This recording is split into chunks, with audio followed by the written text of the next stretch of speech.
ประวัติพระเจ้าสิงห์คำ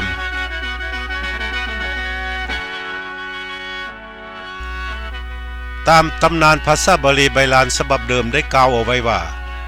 พระเจ้าสิงห์คำองค์นี้ได้ลอขึ้นในลังกาทวีปในปีพุทธศักราชได้100คือภายหลังที่พระพุทธเจ้าได้ปรินิพพานไปแล้ว100ปีโดยแม่นพญาอุปโภคติยะเป็นเจ้าศรัทธาสมทบกับพระภิกขุสงฆ์ทั้งมวลภายหลังที่ได้ล้อมแล้วปรากฏว่าโป้มือเบื้องขวาของพระองค์ทองบ่เสื่อมเข้ากันคาดเพียงครึ่งฝ่ามือดังนั้นพระอริยสาวกจึงได้ปรึกษาหารือกันแล้วไปไว้พระอรหันต์ว่าให้จอดโป้มือเบื้องขวาของพระองค์นั้นเสียพระอรหันต์ผู้อาวุโสกว่าหมู่ได้ตอบว่าบ่ต้องจอดถ้าฮอดปีพันทวนซองหากจะมีพญาตนหนึ่งมาเป็นผู้จอดเองมาฮอดพุทธศักราช103พระพุทธรูปองค์นี้ได้แสดงอภินิหารคือเสด็จไปถึงเมืองอินทปัฏฐานครพนมเป็นประเทศกัมพูเชียฮอดปีพุทธศักราช104จึงเสด็จกลับคืนสู่ลังกาทวีปคือเก่า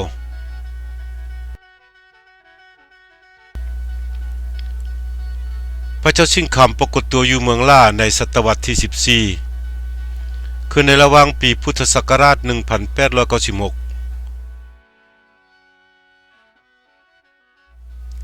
ตามตำนานได้กล่าวไว้ว่าภายหลังที่พระเจ้าฟงมได้ทอนโหมแผ่นดินลาวเข้าเป็นอันหนึ่งอันเดียวกันแล้วพระองค์ยังได้สืบต่อขยายอำนาจโดยได้ยกทัพขึ้นเมืองภาพบรรดาหัวเมืองต่างๆทางทิศตะวันออกเฉียงเหนือ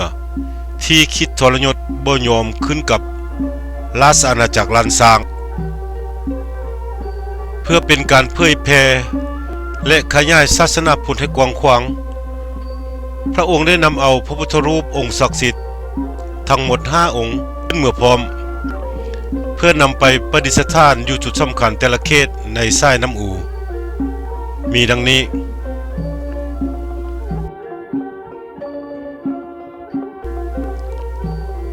องค์ที่1คือพระคองได้ประดิษฐานไว้ที่เมืองงอยแขวงหลวงพระบาง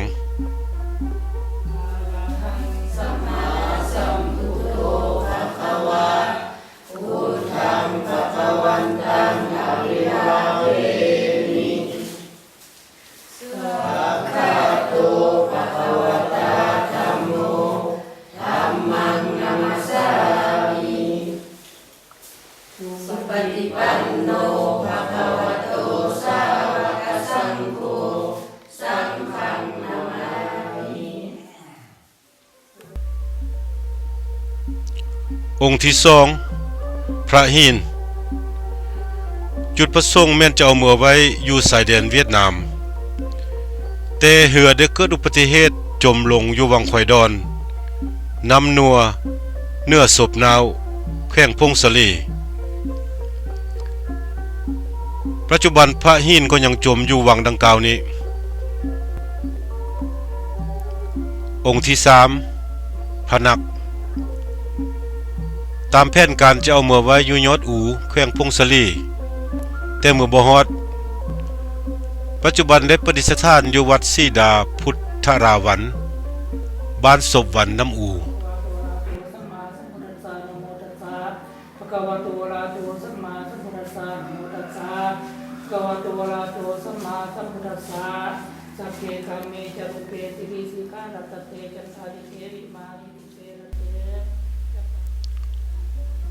องค์ที่4แม่นพระสำริด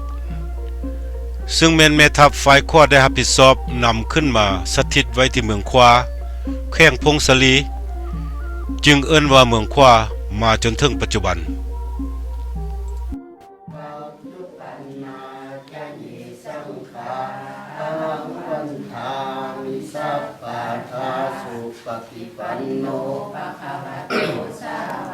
สังโฆสุปฏิปันโนภะคะวะโตสาวกสังโฆญาญาปฏิปันโนภะคะวะโตสังโฆสามีจิปฏิปันโนภะคะวะ องค์ที่5พระเจ้าชิงคำซึ่งแม่นแม่ทัพฝ่ายซ้ายเป็นผู้รับผิดชอบนำเอาเข้ามาในน้ำพักจึงเอื้อนชื่อว่าน้ำพักเพราะได้แยกทางภาคจากพระเจ้าสำริดที่เมืองขวา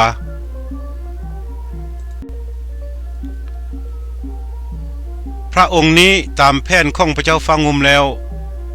แม้นจะเอาเมืองสถิตไว้ที่เมืองเสียงหุง12 พนาลือแต่บ่ได้เป็นไปตามแผนภายหลังเหือขึ้นเข้ามาในน้ำภาคได้มีข้าศึกศัตรูได้ไล่ติดตามสู้รบกันมาจนถึงวังห้อมเหือของพระเจ้าชิงคำได้จมอยู่ในวังห้อมนี้จึงเอิ้นว่าวังห้อมจนถึงปัจจุบัน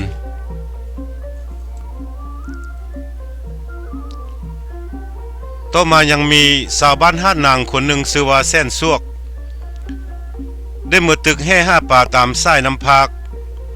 พอมาฮอดวังห้อมแสนซวกได้ควางแห่ลงไปในวังบังเอิญแห่ได้ไปเกาะเอาเกตของพระเจ้าชิงคำแสนซวกดึงได้ก็บ่ได้จึงตัดสินใจดำลงไปเบิ่งจึงเห็นแห่เกาะเกตพระชิงคำอยู่แสนซวกก็ตกตะลึงเมื่อพบเห็นพระพุทธรูปที่เปล่งรัศมีอย่างสวยงามสถิตอยู่ถึงแทนหินก้อนหนึ่งซึ่งมีลักษณะเป็นแทนเหมือนมีสิ่งตกแต่งไว้เป็นน่าอัศจรรย์อย่างยิ่ง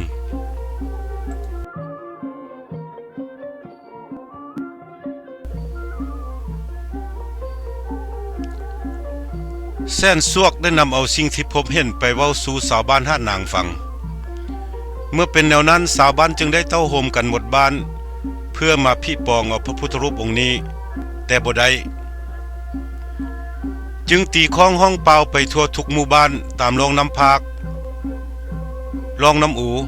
ในเขตเมืองขวาและเมืองล่าให้พร้อมเพียงกันมาพิจารณาพี่ปองพระพุทธรูปองค์นี้แต่ก็บ่ประสบผลสำเร็จ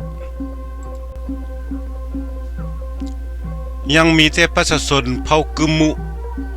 บ้านหนึ่งอยู่ภูลิงก้อยซึ่งเป็นเผ่าเหล่าเถิงมี7 ครอบครัวซึ่งเอิ้นว่าบ้านหลันทางเมืองล่าจึงได้สั่งให้สาวบ้านดังกล่าวมาช่วยกันพี่ปองเอาพระพุทธรูปดังกล่าวนี้ส่วนเผ่ากึมมุ7 ครอบครัวจึงได้ตกลงกันเอาหญ้าขาเขียวเฟืองเข้ากำและสายไฟดำไฟแดงของแม่ไม้3 อย่างนี้มาฟันเข้ากันจนได้100 วาแล้วจึงพร้อมกันลงมาเมืองขวาตามนัดหมายพอไปถึงวังห้อมแล้วเข้าเจ้าก็พร้อมกันย่อมือนบไว้แล้วอธิษฐานว่าสาธุเนอขอให้เทวบุตรเทวดาฟ้าแทนนาคาพญานาคจงมาช่วยสู่ฟุ้งข้าทั้งหลายให้ดึงเอาพระพุทธรูปองค์นี้ให้ขึ้นมาได้แก่ข้าเทินแล้วก็พากันเว้าเป็นภาษาเหล่าเถิงเผ่ากุมุว่าเรอนางเรอจอมจิมเมื่อสันเรื่องจอมจิมเฟืองเงาะเหียงแปลว่าลูกเยอะลูกยอมเสือกยาขาลูกยอมเฟืองเข้ากำว่าแล้วจึงให้คนดำลงไปน้ำเอาเสือกมัดใจตัวพระพุทธรูปแล้วก็พร้อมกันดึงขึ้นมาได้อย่างง่ายดายอันสร้างความงึดงออัศจรรย์ให้แก่คนทั้งหลายเป็นยิ่งนักภายหลังที่ได้พระเจ้าชิงคำองค์นี้ขึ้นมาแล้วไพ่ก็ยักเอามาไว้เป็นที่เคารพบูชาจึงเกิดมีความขัดแย้งกันระหว่างเมืองขวาและเมืองล่าเมื่อเป็นแนวนั้นจึงได้ตกลงกันเสี่ยงเอาด้วยบุญด้วยวิธีอาราธนาเอาพระพุทธรูปองค์นี้เข้าใส่เหือแล้วอธิษฐานว่าถ้าพระพุทธรูปองค์นี้หากไล่ลงไปทางใต้ให้เป็นข้องไฟใต้คือทางหาดหนางเมืองขวาถ้าหากไล่ขึ้นเมืองทางเหนือให้เป็นไฟเหนือคือไฟเมืองลาพออธิษฐานแล้วก็ปล่อยเหือเข้าสู่กลางวังน้ำเหือดังกล่าวได้ทวนกระแสน้ำขึ้นเมืองทางเหนืออย่างน่าอัศจรรย์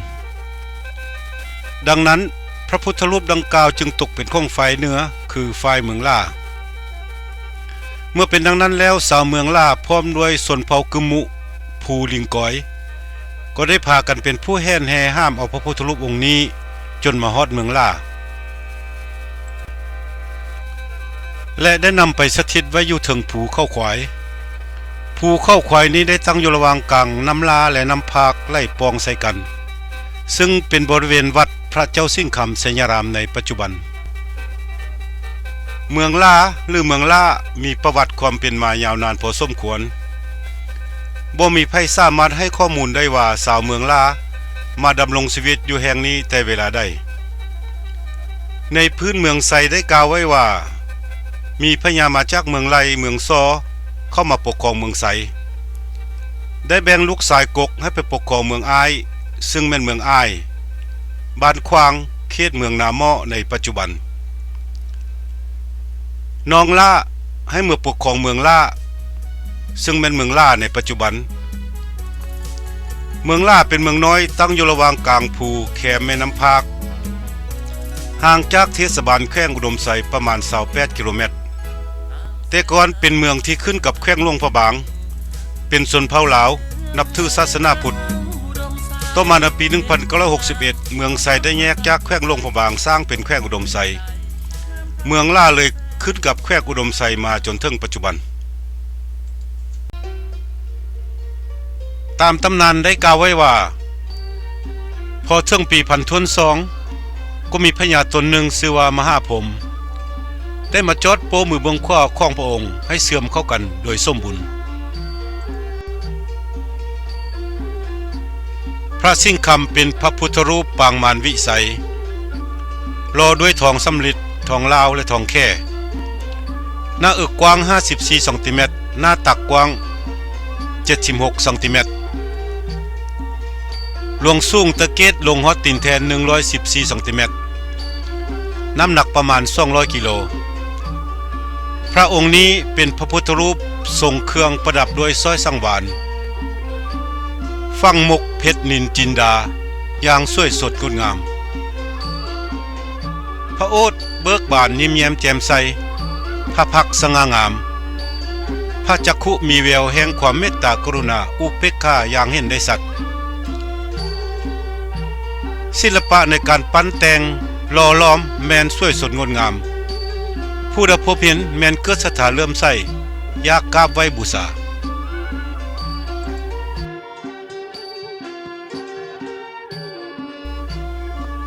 พระองค์ได้สถิตอยู่เมืองศรีอยุธยาเมืองกำแพงเพชร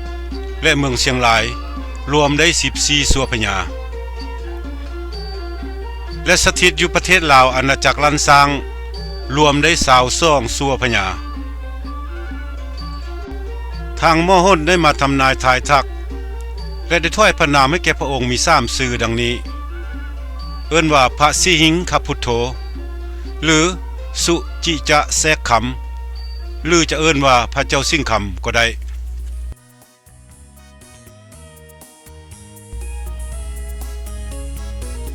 ในปางสงขามวัดแห่งนี้ได้ถูกปล่อยปละละเลยให้เป็นวัดเหือวัดหางเศร้าหมองเป็นเวลานานหลายปีแต่ด้วยความฮักและห่วงแหนมูลมรดกของศาสตร์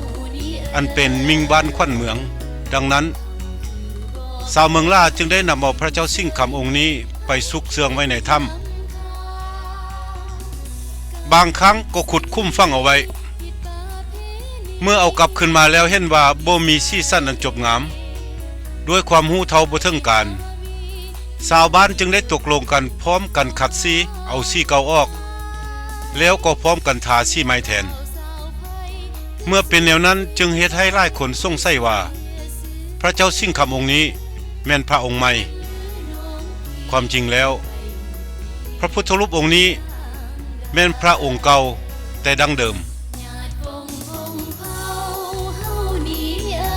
ทรงเป็นพระพุทธรูปองค์ศักดิ์สิทธิ์เป็นทรัพย์สมบัติอันล้ำค่าของปวงชนลาวมาตั้งแต่ดึกดำบรรพ์อันหาสิ่งได้เปรียบปานบ่มีใดจึงสมควรแล้วที่พวกเราควรรักษาและห่วงแหนไว้ชั่วกาลนานรวมอายุของพระองค์ได้ 2,458 พรรษาพอดีขอขอบใจทุกท่านที่ให้เกียรติติดตามรับชมโชคดีมีความสุข สบายดีพี่น้องสาวเราว